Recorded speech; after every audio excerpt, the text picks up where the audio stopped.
네, 여러분, 안녕하세요. 어제 어쩌면 가장 중요한 그런 결정이 하나 나왔는데요.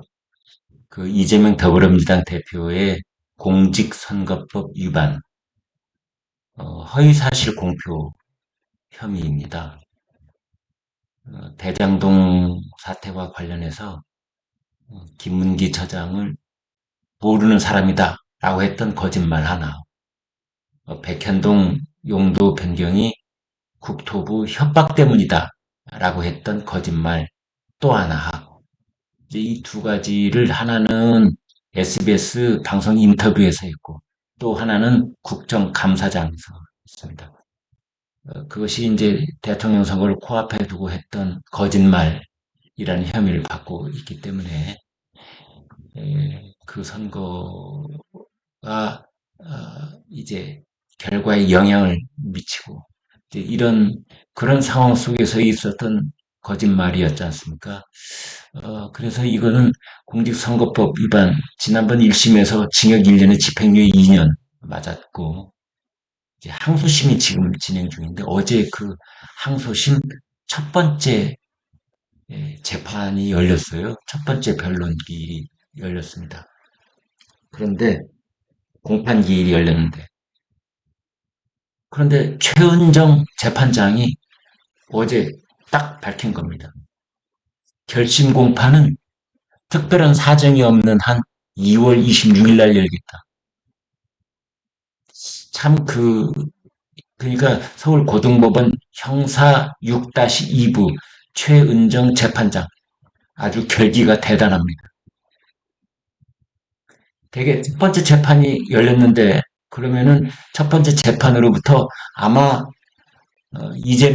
피고인 이재명은 이렇게 생각했을 겁니다. 뭐 6개월, 1년 이 정도 걸리겠지. 그런데 최은정 재판장이 한 달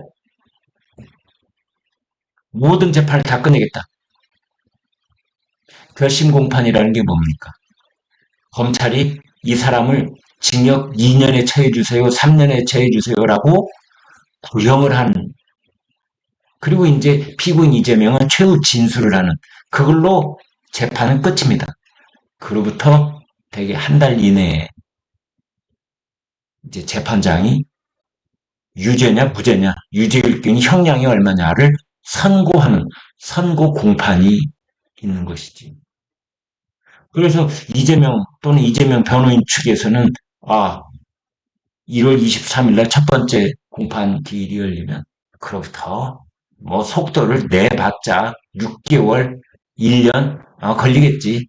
그러면 이미 판세는 끝나 있고 대통령 선거 치를 가능성 높고 이재명이 당선될 가능성 높고 이런 백일몽을 꾸고 있었을 가능성이 있는데, 그것을 단번에 딱 내려쳐서 깨버리는 겁니다. 대선 꿈도 꾸지 마라.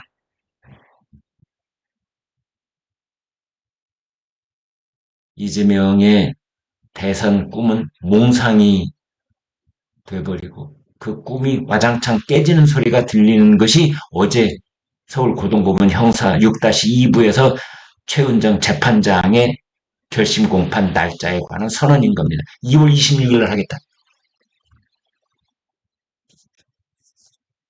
재판 날짜를 일괄해서 지정을 했고, 증인 신문도 이틀에 걸쳐서 끝내겠다. 피고인 이재명 측이 뭐 이런 증인 저런 증인 또 내 다 받아주는 게 아니고 선별을 해서 이틀 안에 다 끝내겠다. 지금 그 최은정 재판부는 3월 12일까지 신건을 추가 배당받지 않기로 한 상태입니다.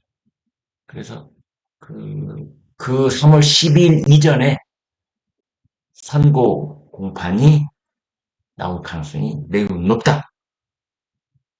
지금 민주당에서는 이 항소심 시계가 째깍째깍 멈추지 않고 집중 심리를 통해서 흘러가고 있는 것에서 당황한 기색이 역력합니다. 지금까지 뭐 2심, 3심을 선거법 위반의 경우에 3개월 이내에 끝내도록 되어 있었지만 그것을 지킨 적이 거의 없거든요. 이번에도 그러려니 했는데 이번에는 그대로 나올 가능성이 있어서 이제 당선 무효형이 유지가 되면 그러니까 벌금 100만 원 이상 당선 무효형이 되면 이재명의 일극체제, 단일대오, 뭐 대선 후보 옹립, 추대 이거는 그 밑바닥부터 와야 될 수밖에 없다. 이렇게 보는 거죠. 물론 단시일 내에 이재명에 맞서는 경쟁자가 나서지 않을 것이다. 대법 확정 판결이 나올 때까지 이재명의 체제는 그대로 유지될 것이다. 라는 생각을 가진 분들도 없지 않아 있습니다만 저는 그렇게 보지 않습니다. 본선 판세가 크게 흔들릴 것입니다. 다만 이제 이재명 측 변호인들이 위헌법률 심판을 제청을 하겠다 지금 그러고 있거든요. 그런 의견서를 이미 냈습니다. 만약 이것을 법원이 받아들여지고 헌법재판소가 받아들이면 그 기간 동안에 재판이 중단이 됩니다. 그런 사태가 벌어질지 지켜봐야 되겠는데 만약 그렇게 되면 더욱더 거센 역풍이 불어닥칠 수 있다.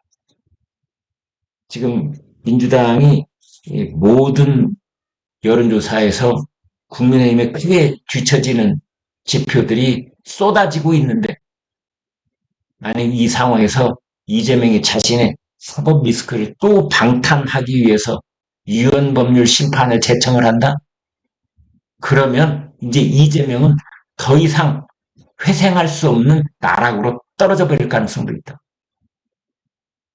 그래서 아마 이재명 쪽 그리고 이재명 변호인들이 고민이 있는 것 같습니다. 그냥 그대로 놔두고 대법원 판결까지 기다리는 게 혹시 더 나을지 모르겠다라는 의견이 있는 겁니다.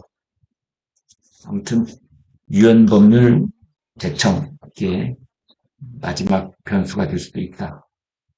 그런데 이런 그 어제 이재명 항소심 첫 공판 기일이 잡힌 그날 이재명이 오전에 신년 기자회견을 했습니다. 기본소득과 거리를 두겠다. 성장이 가장 시급하다. 실용주의를 부각시키는 그런 이야기들을 잔뜩 했는데요.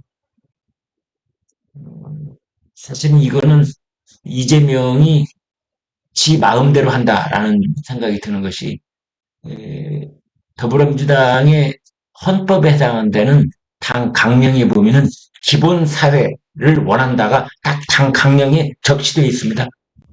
그런데 그거 개무시하고 이제 성장이 가장 시급하다.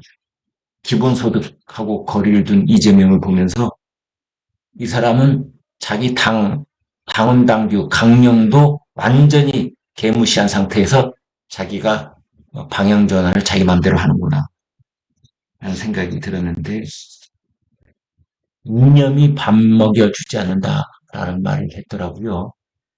근데 민주당이 윤석열 대통령에 대해서 1차 탄핵 소추안을 냈을 때 그 핵심 탄핵 소추 요건 중에 하나가 북중러에 대한 적대시를 탄핵 소추의 요건으로 적시를 해놨습니다. 북한, 중국, 러시아를 적대시했기 때문에 윤석열을 탄핵하겠다. 그것 아니었습니까? 그게 이념 아닌가요? 그게 이념 아닌가요? 저 장관 후보였던 저하고 아주 가까운 지인 한 분은 그러시더라고요. 지금 체제 전쟁을 하고 있는 것이다. 착각하지 마라. 윤석열 대통령이라는 어떤 일 개인이 탄핵이 되느냐 안 되느냐 이 차원이 아니라 이재명이 말하는 뭐 실용으로서의 노선 변화 뭐 이런 것들이 아니고 기본소득이다 어쩌다 이런 것들이 아니고 지금은 체제 전쟁을 하고 있는 것이다. 그 본질을 똑바로 알아야 돼. 이재명이 비록 어제 신년 기자회견을 앞시고 뭐 이념이 밥 먹여주지 않는다 그랬는데 그 신뢰도가 제로에 가깝다. 이념 전쟁. 민주당은 북중러를 적대시한 것에 대해서 탄핵을 하는 그럼 이념 전쟁을 지금 치르고 있는 것이다. 이념 전쟁은 곧 체제 전쟁이다. 이념이 밥 먹여주지 않는다라는 말에 속으면 안 된다. 이런 말씀을 하셨습니다. 여러분, 고맙습니다.